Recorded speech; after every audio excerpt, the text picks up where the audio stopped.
आपल्याला ज्यावेळेला रिडेव्हलपमेंट करायचं असेल त्यावेळेला हाऊसिंग सोसायटीला कुठली खबरदारी घ्यायची, तर खबरदारी घ्यायची तर बिल्डिंग आपल्या मालकीची असेल तरच आपण रिडेव्हलपमेंट करू शकतो. हे आपण मगाशी डिस्कस केलं.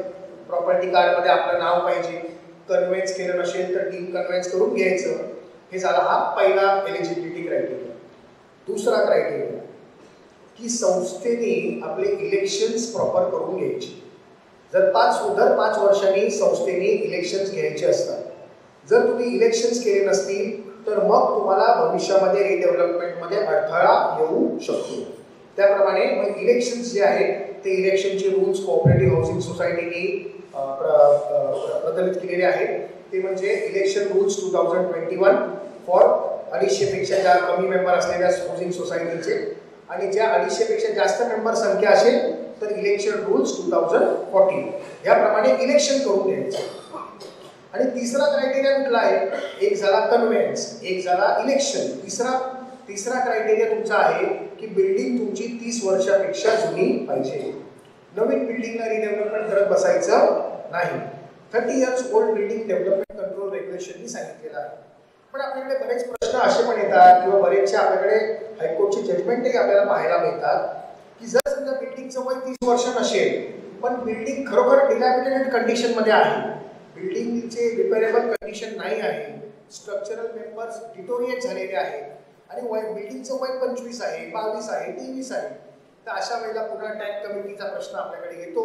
टॅग कमिटीच्या मार्फत आपण रिपोर्ट्स घ्यायचे आणि मग स्पेशल परमिशन जी आहे ती कॉर्पोरेशनकडनं मिळवून आपण त्याही बिल्डिंगला रिडेव्हलपमेंट करू शकतो.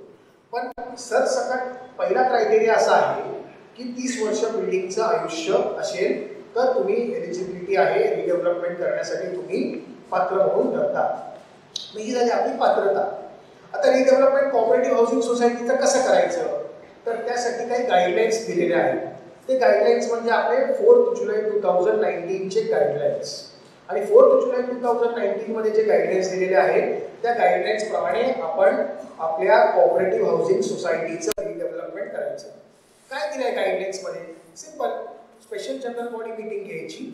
स्पेशल जनरल बॉडी मीटिंगमध्ये पारदर्शकता ठेवायची. पारदर्शकता ठेवून पहिले PMCला आर्किटेक्टला अपॉइंट करायचं. फिजिबिलिटी रिपोर्ट घ्यायचा. फिजिबिलिटी रिपोर्ट आपल्या हातामध्ये मिळाल्यावरती आपल्याला आपल्या प्लॉटचं पोटेन्शियल माहीत पडतं. हे फिजिबिलिटी रिपोर्ट आल्यावरती मग टेंडर प्रोसेस करायची. टेंडर प्रोसेस करून बिल्डरची नियुक्ती करायची आणि बिल्डरची नियुक्ती ज्या जनरल बॉडी मीटिंगमध्ये आपण करणार आहोत ती general body meeting video recording करायची.